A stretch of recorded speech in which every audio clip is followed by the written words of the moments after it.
Hi, good morning, everyone. Just Jess here tuning in for this week's Q&A with Jessica. So bear with me. I'm going to be reading off of my screen and trying to record a video while I drink my morning coffee. This is my first time doing something like this, so just kind of bear with me. I'm going to get right into it and start with a question. So I have a question about children. I'm never comfortable offering advice to children and their loved ones' dying grandparents. I know it is the right thing to talk about it with them, but are there steps or certain topics that are or aren't age appropriate? So, first, I want to thank this amazingly anonymous person for this question. As a parent, I think it's safe to say that death is super tricky to talk about just amongst adults. So, how in the heck does one discuss this topic with an innocent child? As parents, I think we're naturally wired to just protect and guard our offspring from anything that may cause them harm physically, mentally, or emotionally. But studies actually show that when parents or guardians dismiss conversations of death with their young ones, they might actually be hurting the child more than they are protecting the child. On a lighter note, I have two kids of my own, my little angels. One is 20 and the other one will be 11 in November. But both of these guys have known way more about life than they have let on to both my husband and I. So, with that being said, I feel like, yes, go ahead, have these conversations at any age.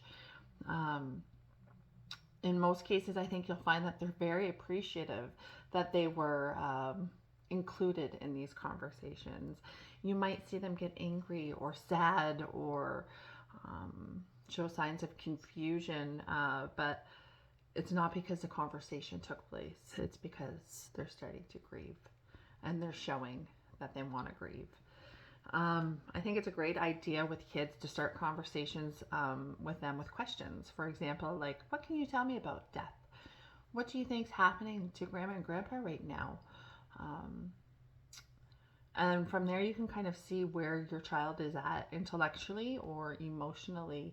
And then you can provide an answer to kind of go along with that, if that makes sense. I've often heard some people tell kids that death is like falling asleep. And I think I would refrain from that. As parents, I feel like we have a hard enough time getting our kids to go to bed. Um, so we don't want to associate dying with sleep because this might, cause them to be fearful to go to sleep and not wake up. Offering the children the opportunity to engage in legacy work or a legacy project with their loved ones will not only create something to help the child remember their loved ones by, but it will also provide them with some helpful tools that they can carry with them throughout their lives as they grow and experience more death and loss. There's a lot of resources available out there. I'm going to list them along with this post. Um, Thank you so much to the person that submitted this question. I hope it helps. Again, I feel it's all about asking them kind of questions and seeing where they're at emotionally and intellectually before you just go ahead and start spewing off things. Once you kind of see what level they're at, you'll better be able to provide answers for them that are suitable for their age and their emotional level. So thank you so much. I've already seen my question for next week. So I'll be working on that. And yeah, thank you so much again. I'm going to list some resources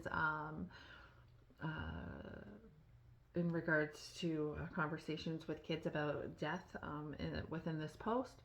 So stay tuned for that. And thanks again. Have a great day, everyone. Bye.